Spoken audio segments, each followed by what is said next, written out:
민수기 7장은 성막을 세우고 성막 모든 기구와 성막에 기름을 바르고 그리고 그 성막을 봉헌하며 봉헌 제물을 각 지파가 드린 그런 말씀입니다. 사실 순서적으로 보면 민수기 7장은 출애굽기 40장 다음에 나와야 되는 내용입니다. 출애굽기 40장에 어떤 내용이 나오죠? 이스라엘 백성들이 이제 성막을 제작하고 성막을 봉헌하는 그런 내용이 나오지 않습니까? 그런데 왜 민수기 7장의 이 뒷부분에 나오는 걸까요? 오늘 말씀을 쭉 읽다 보면 하나님이 그런 마음을 주시더라고요. 여러분, 이제 민수기의 말씀은 이스라엘 백성들이 시내산에서 출발해서 모압 평야 가나안 땅이 다 바라다 보이는 곳까지 가는 내용이잖아요. 그런데 가는 게 중요한 게 아니라 하나님이 기뻐하시는 마음을 갖고 가야 하는 것이지요. 여러분, 신앙생활을 하는 게 중요한 게 아닙니다. 하나님이 기뻐하시는 마음을 가지고 하는 게 중요하잖아요. 우리가 영적인 출애굽은 구원입니다. 그렇죠? 이제 가나안 땅은 하나님의 나라입니다. 이제 우리가 구원받아서 하나님의 나라 갈 때까지 어떤 마음을 갖고 사는가가 대단히 중요하잖아요. 하나님이 기뻐하시는 마음을 갖고 살아야 되지 않겠습니까? 하나님 기뻐하시는 마음을 갖고 가야 하지 않겠습니까? 그것을 가르쳐 주시려고 했구나라는 사실을 깨닫게 됩니다. 여러분, 오늘 말씀은 이스라엘 각 지파가 하나님께 드린 제물에 대한 내용이에요. 어제 우리가 읽은 말씀 끝부분에 보면 유다 지파 암미다답의 아들 나손이 하나님께 제물을 드렸다라고 했습니다. 자, 12일 동안 제물을 드립니다. 하루에 한 지파씩 하나님께 성막 봉헌 제물을 드립니다. 자, 오늘 말씀을 둘째 날부터 다섯째 날까지 각 지파가 하나님께 드린 제물의 내용입니다. 둘째 날에는 이사갈 지파가, 셋째 날에는 스불론 지파가, 넷째 날에는 루벤 지파가, 다섯째 날에는 시므온 지파가 드린 제물의 내용입니다. 여러분, 말씀을 우리가 쭉 읽어가면서 그런 마음이 들지 않습니까? 똑같네, 똑같다라는 마음이 들어요. 뭐가 똑같죠? 각 지파가 드린 제물의 내용이 똑같습니다. 하나도 다르지 않습니다. 130세겔 나가는 은쟁반 하나와 70세겔 나가는 은발이는 은대접을 말하지요. 또 그 두 그릇에 기름 섞은 고운 가루를 채웠습니다.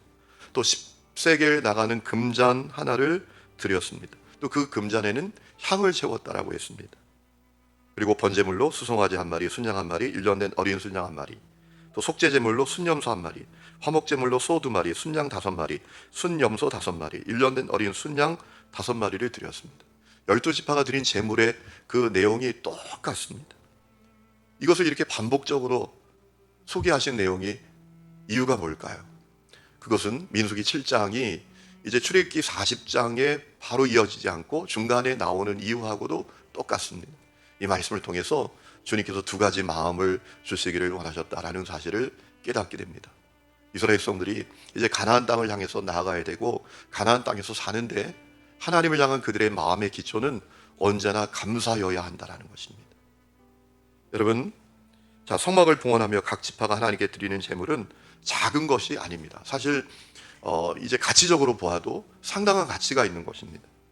130세겔 나가는 은쟁반, 제가 계산을 해보니까 약 1.5kg 정도 나가는 은쟁반이더라고요. 또 70세겔 나가는 은대접, 8kg 정도 나가는 은대접입니다. 절대로 작은 그런 가치가 아니죠.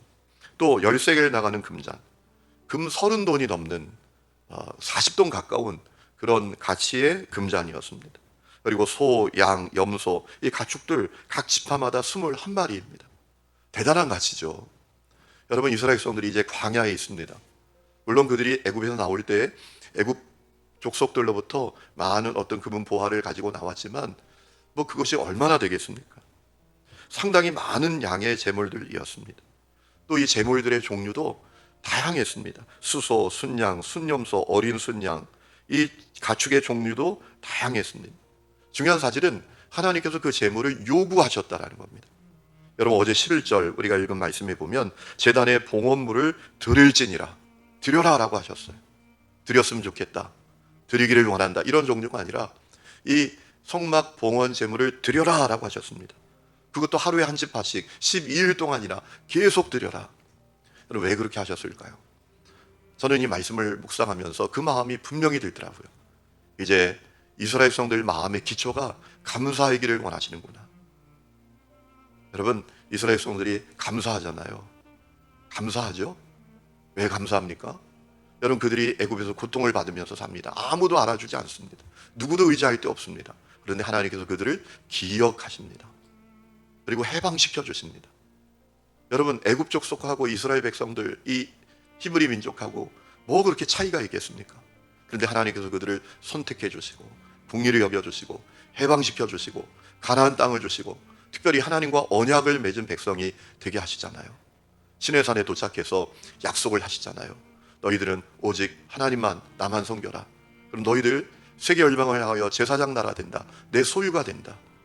우리 성막에서 하나님을 대면하고 하나님께 예배하는 나라가 되지 않습니까? 이것이 얼마나 놀라운 은혜입니까? 여러분, 그 은혜를 알고 감사하며 살라는 거예요. 그 은혜 잊지 말라는 거예요. 여러분, 오늘 이 말씀은 우리를 향하도 똑같은 말씀인 것을 기억하시기를 축복합니다.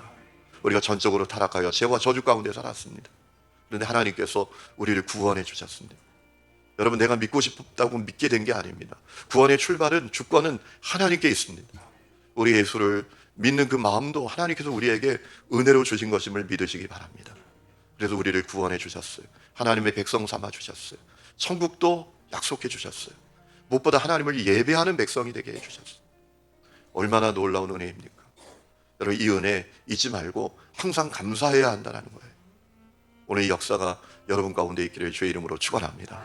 은혜를 잊지 말고 감사하는 모습이 우리 가운데 있기를 원합니다. 은혜를 기억하고 감사하고. 오늘도 제가 이렇게 서재에서 나오는데 책꽂이를 이렇게 보는데 책 한 권의 제목이 눈에 딱 들어와요. 제목이 기억과 감사였어요. 야, 오늘 말씀의 주제인데 그런 마음이 들었어요. 기억하고 감사하라는 거예요. 여러분, 왜 감사를 모릅니까? 은혜를 망각해요. 내가 받은 은혜가 얼마나 놀라운 은혜인지를 망각해요. 그러니 내 힘대로, 내 능력으로, 내가 어떤 잘나서 사는 줄 알고 어리석어지는 거죠. 기억과 감사. 여러분, 여기에 이 마음, 하나님의 말씀이 담겨져 있는 것입니다. 또 하나 오늘 말씀을 통해서 주님께서 갖기를 원하셨던 마음이 있어요. 이스라엘 백성들이 하나님께 예배드리는 거, 헌신하는 거, 봉헌하는 거, 그거 하나하나 주님은 다 기억하고 귀하게 여기시고 기쁘게 여기신다라는 겁니다. 여러분, 말씀드린 대로 각 지파가 드린 제물이 똑같은 거였어요. 이렇게 해도 되잖아요. 12지파가 다 이와 같은 제물을 드렸다 하고 딱 끝내도 되잖아요. 그렇죠? 근데 유다 지파가, 루벤 지파가, 스불론 지파가, 이게 이렇게 길게 소개할 건 뭡니까? 똑같은 내용도. 그런 마음이 들지 않습니까? 말씀을 읽다 보면 뭐 이렇게 반복해서 계속 말씀하시지? 12지파 이와 같은 제물 다 같이 드렸다 이러면 되지. 똑같은 내용을 각 지파마다 계속 반복하시잖아요. 여기 들어있는 중요한 메시지가 있어요. 여러분, 하나님은 이스라엘 백성들 한 지파가 드리는 제물을 다 소중하게 여기고 다 귀하게 여기시고 다 기쁘게 받으셨다라는 것이에요. 여러분, 오늘 이 말씀이 우리에게 얼마나 은혜가 되는지 모릅니다.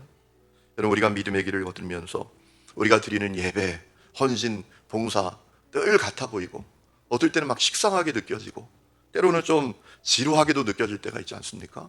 그런데 하나님은 그 하나하나 다 귀하게 보시고 다 기쁘게 여기시고 다 소중하게 받으신다라는 겁니다. 여러분, 그렇기 때문에 우리가 예배를 드려도 늘 전심 다해 예배 드려야 할 줄로 믿습니다. 어떨 때는 지난주 예배 드린 거 또 똑같은 예배 드리고, 새벽기도 매일 나오시는 분들은 새벽기도 매일 똑같잖아요. 그렇죠? 잘못하면 식상해질 수가 있어요. 여러분, 매일매일의 예배, 정말 하나님께서 기뻐하시는 예배인 것을 믿으시기 바랍니다. 우리만 예배 드립니까? 저 앞에 있는 교회도 예배 드리고 성북구에 있는 많은 교회가 똑같은 예배를 드려요.